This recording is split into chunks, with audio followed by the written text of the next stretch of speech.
In this video, you will learn how to create this bouncing ball animation in Davinci Resolve. I will be creating this project at 30 fps. Now add a fusion composition in your timeline and move to Fusion tab.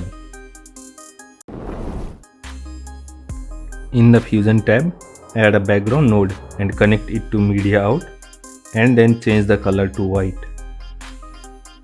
Now select the background node and add a multi-merge node. You can use Ctrl plus space to search for any nodes you want.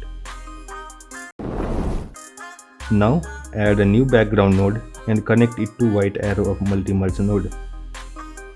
I'll be changing its color to dark blue. Select the background 2 node and add a rectangular mask.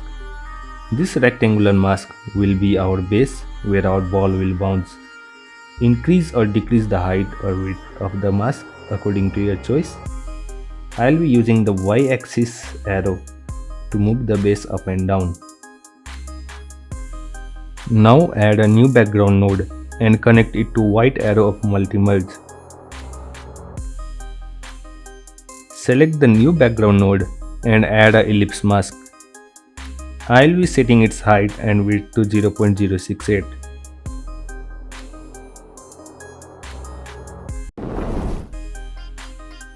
Now you can customize the color and other properties yourself. Make sure the ball and the base can easily be differentiated when they touch each other. After customizing the style of the ball, add a transform node. Select the transform node and right click in the center in the inspector panel and choose modify with XY path.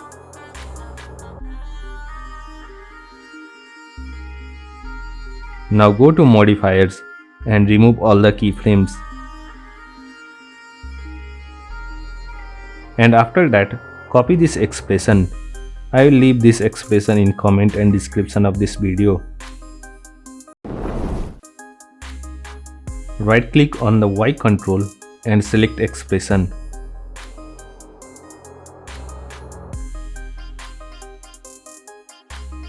Paste the expression and you can see the ball starts bouncing.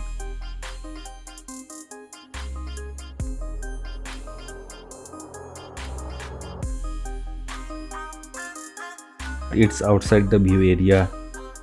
To fix that, increase this Y value and leave it at the position where you want the ball to stay.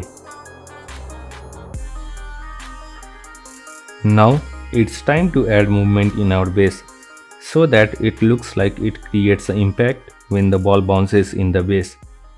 To do that, we need to switch to dual screen mode.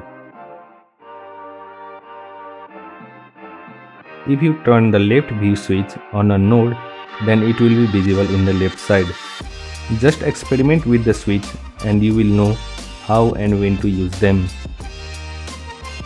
Now select the background 2 node which gives color to the base and add a grid walk node.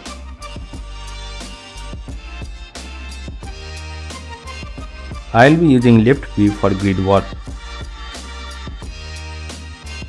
Decrease this magnetic distance so that it can only touch or control one point at a time. I'll be setting its value to 0.064. Now increase or decrease the grid size such that only one vertical line passes through the ball. For example, none of the vertical lines are passing through the ball. It will be difficult to animate in this case. Grid size of 8x8 is suitable for this project.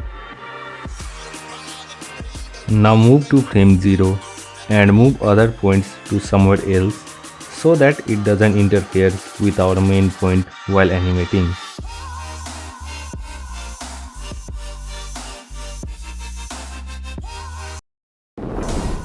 After doing that, right click to add a keyframe.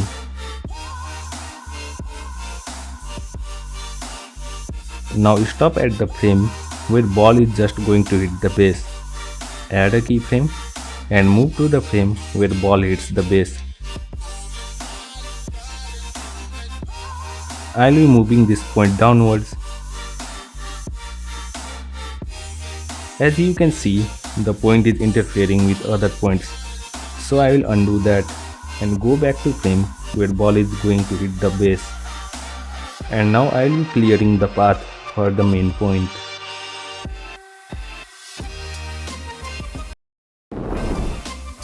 Now go back to frame where ball hits the base and move it downwards slowly until and unless you are satisfied with the bouncing impact.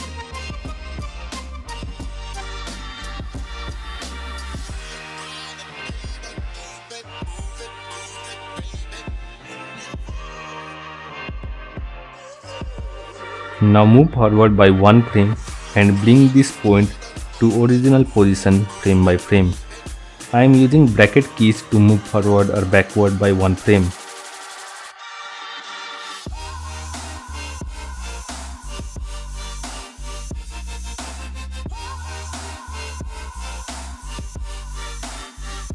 I used around 8 to 10 frames to place the point back to its initial position.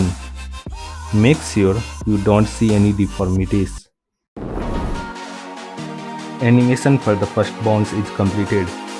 You can do the same thing for other bounce and make sure to practice and refine your animation properly.